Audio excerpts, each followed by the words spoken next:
and welcome to Fashion Doll TV. Today is a very important show, and we have a special guest with us today to discuss a rarely discussed topic of identity theft. Joining us today is Special Agent Arm Farnsworth III. So that's an interesting name, Arm. Is that short for something? Yes, it's my nickname. The other agents would often call me Army because I was once an Army captain for the G.I. Joe SWAT team and just had a lot of stories and analogies from my time in the Army before joining the DPA as a special agent. What exactly does DPA stand for?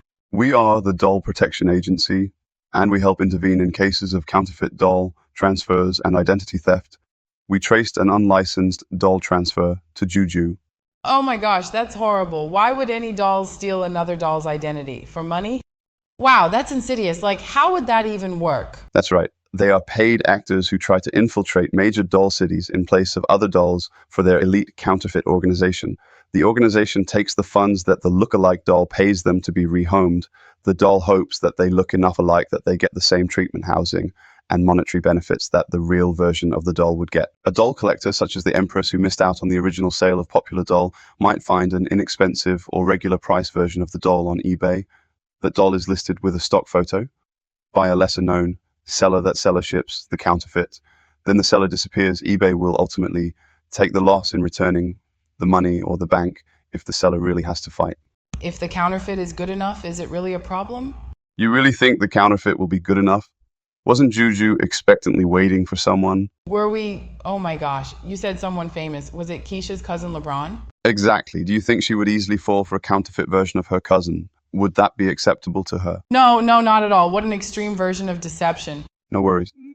This one wouldn't have gotten far past the keen eyes of the Empress. Let's take a look at him. Oh wow, he's here. The first problem was the box. You know, Mattel dolls come in heavy-duty boxes, but at that time, the Empress had no idea what was in the box. What's the first problem you see with him out of the box? He looks like him, kind of, right? The Mattel LeBron packaging is hexagonal and would have been a much better plastic. Oh wow, you're right. Now let's walk up to him. Oh my gosh, he's so tiny.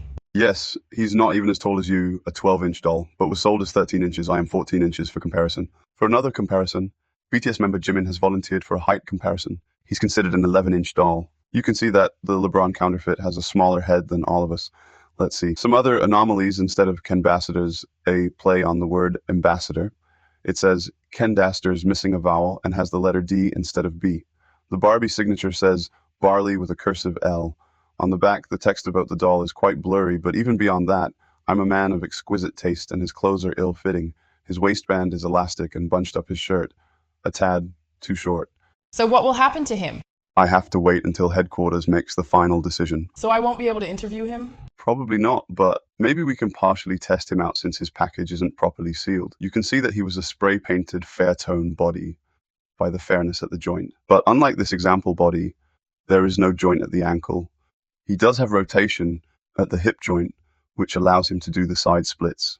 It's hard to believe that he really thought that we believed that he was LeBron James and he'd get the same treatment. How much do they usually pay the counterfeit organization to participate in this identity theft? Thousands.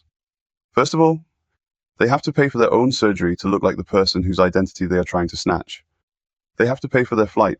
They pay the organization for all the false identification and finding the proper location to infiltrate. In a way, he's kind of a victim. No, he's not. If it worked out, all his finances would be covered by the doll state. He would make out even more so than the counterfeit organization. He only loses out.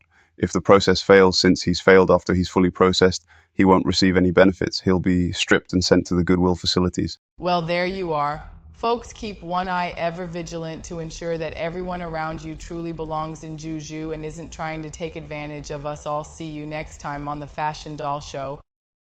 If you have any questions, feel free to leave a comment below. Thanks for playing dolls with me.